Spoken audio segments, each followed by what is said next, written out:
Hola jóvenes, ¿cómo están? Nuevamente su curso de Estadística 2. La explicación de la clase hoy está a cargo en el video de su facilitadora Ana Liliana Abreu. Recordar que en la clase pasada ustedes tuvieron lo que fue la introducción a lo que es la estimación puntual y ahí ustedes pudieron indagar y ver cómo podían hacer lo que son los cálculos de intervalos de confianza. Me imagino que quizás ya tienen más dominio de cómo indagar en lo que son las tablas de los parámetros para una prueba para distribución normal Z y también para la T de estudiante. Es importante el manejo de ustedes en esta para lo que son el tema que ya vieron y los temas próximos que nos quedan. Bien, entonces en ese sentido, hoy vamos a continuar precisamente en esa misma línea y vamos a tratar lo que es el contraste de hipótesis. Aquí vamos a ver precisamente pruebas que son precisamente, hay pruebas que son paramétricas y otras que son no paramétricas. En el camino iremos viendo, identificando lo que son las características de cada una de ellas. Lo primero que ustedes tienen que saber y conocer a qué nos estamos refiriendo con una hipótesis estadística. Una hipótesis estadística, como aquí le indica, es una afirmación o conjetura. Entonces aquí se hace mucho énfasis en que las hipótesis precisamente son proporciones sobre lo que estamos estudiando, es decir, proporciones se refiere a porcentajes. Y nos basamos obviamente en suposiciones basadas en un comportamiento. Aquí es donde se separa si vamos a trabajar bajo lo que es una distribución normal o distribuciones de estas que son no paramétricas. Entonces, en ese sentido, tenemos también lo que es contratar una hipótesis estadística, que es simplemente tomar la decisión sobre cierta propiedad de una población que es compatible. Es decir, contratar hipótesis es tomar una decisión en base a una hipótesis que me he planteado, aplico una prueba, entonces aparte de ahí, entonces formo lo que es la conclusión estadística, que es el objetivo precisamente nuestro, ya sea en el tipo de trabajo que ustedes estén empleando. Muy bien, entonces la técnica del contraste de hipótesis es muy importante en lo que es la inferencia en estadística. Esta nos permite utilizar la información muestral y nos permite precisamente, como ahí le indica, determinar precisamente la validez de esas informaciones. Ese es el objetivo. Aplicar estas pruebas para yo determinar la validez. Y esa validez sustentar en lo que es un número y ese número entonces yo le doy sentido cuando en las conclusiones indico a qué se refiere. Entonces la evidencia de la muestra es consistente en base a lo que se ha plantado en la hipótesis. Entonces esto lleva a lo que es un rechazo de la misma o una aceptación. Entonces eso vamos a ver y vamos a estudiar precisamente cómo podemos hacer ese tipo de cosas. Entonces esa decisión usualmente se basa precisamente en lo que es la realidad. Entonces en base a esa realidad yo tengo que trabajar o es verdadero o es falso. Es decir, o tengo una hipótesis que es nula o tengo una hipótesis que es alternativa, que es la aceptada. Entonces, aquí mi decisión se basa en si lo acepto o si lo rechazo. Usualmente cuando lo rechazo es cuando precisamente hay errores. Aquí dice error tipo 1 y cuando se acepta, pues hay otro tipo de error que son el tipo 2. El tipo 2 se refiere precisamente a decisiones incorrectas que quizá son decisiones que haya tomado el investigador.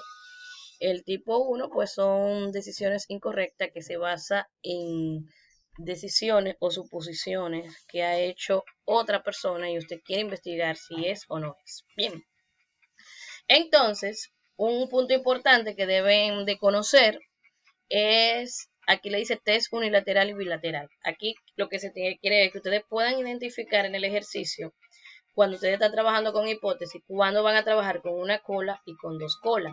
¿Por qué? Porque esos valores cambian en la medida que ustedes van a la tabla. Y ahora les voy a explicar por qué. Cuando trabajamos con una cola, estamos trabajando con una sola dirección crítica de la gráfica. Y ahí el alfa, mi nivel de error, yo lo tomo tal cual como me lo dan. Es decir, una hipótesis de una sola cola siempre va a ir llevada de estos números matemáticos, de estos símbolos matemáticos. Es decir, cuando yo hago mi contraste de hipótesis, en que estoy diciendo que es igual, o que estoy diciendo que es mayor, o que estoy diciendo que es menor, exactamente, estoy trabajando precisamente con una sola cola. Y ahí me permite que mi alfa yo lo trabaje tal cual como me lo dan. ¿A qué me refiero? Que si yo le digo que es un 5%, pues ustedes van a trabajar con su alfa con el 0.05. Entonces, con ese dato recuerden que ustedes van a la tabla. Ahora bien, ¿qué pasa cuando son de dos colas? No me indica dos colas. Cuando son de dos colas es fácil de identificar, es cuando su hipótesis es planteada con igual o diferencia. Es decir, estoy diciendo, siempre que digo que es diferente, tengo que trabajar con dos colas. En el caso de mayor y menor, si yo digo que es mayor o igual, o sea, inmediatamente le pongo el símbolo abajo de igual, tengo que trabajar con dos colas. Entonces, ¿en qué diferencia se lo puedo puntualizar? En que mi alfa, mi numerito que me da mi 0.5, entonces en este caso que son de dos colas, tengo que dividirlo entre dos. Lo tengo que dividir entre dos y con ese valor que dividido entre dos, entonces voy a la tabla. Recuerdan en el ejercicio pasado que muchas veces en la tabla de los ejemplos se buscaba con el 0.025. Eso quiere decir que yo iba a trabajar con dos colas, ¿verdad? Pero eso ya lo vamos a ver más de manera más puntual en lo que son los ejemplos. Lo importante es que ustedes inmediatamente vean signo de igual, así sin la rayita, y mayor y menor sin la rayita abajo, una cola. De que vean que es diferente y que este simbolito esté hacia abajo o que tenga mayor o igual, es de dos colas. Eso lo vamos a ver mejor en lo que son los ejemplos. Entonces, aquí hay un procedimiento para aplicar lo que son los test de hipótesis. Y esto yo se lo he resumido en pasos. Esta es parte teórica, ¿verdad? Ya en la parte práctica también se lo voy a dividir en pasos. Lo primero es que vamos a establecer nuestras hipótesis. Nuestra hipótesis nula y con la nula viene la alternativa. Aquí yo voy a decir si son iguales, si son diferentes, si son mayores, si son menores. Luego selecciono la hipótesis alternativa. ¿Ven? Luego que tengo la nula, selecciono la alternativa. Es decir, la alternativa viene con la nula. Siempre son lo contrario. Eso ustedes van a ver que es precisamente interesante en los ejercicios. Luego selecciono la distribución del estadístico de prueba apropiado. ¿A qué se está refiriendo? El valor de la tabla. Ese seleccionar el estadístico apropiado es el valor en la tabla. Y luego calculo el valor estadístico muestral. Es decir, yo voy a tener que buscar un valor en la tabla y voy a tener que hacer un cálculo que voy a poder hacer un contraste de eso. Luego tenemos lo que es paso número 5, mi nivel de significancia. Ya ustedes saben cómo yo puedo determinar mi nivel de significancia, que viene precisamente con mi margen de error.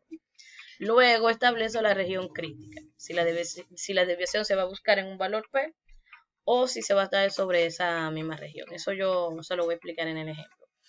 Y luego, el último paso, el más importante, es decidir si yo voy a rechazar o aceptar la nula en base al número que me dieron, en base a ese número. Entonces, es ahí donde yo construyo precisamente lo que es mi decisión de saber si esa hipótesis es aceptada y rechazada, y en base a ese rechazo, esa aceptación, yo tomo una decisión. En ese sentido, esto es prácticamente una parte teórica. Yo le voy a explicar a ustedes los ejemplos en 2 videos más. Entonces, luego de que terminen ahora de ver este, les invito a que pasen al segundo video para que vean el ejemplo paso por paso. Entonces, yo les invito a que lo vean así mismo paso por paso, cada una de las puntualizaciones y cada uno de los cálculos que tienen que realizar.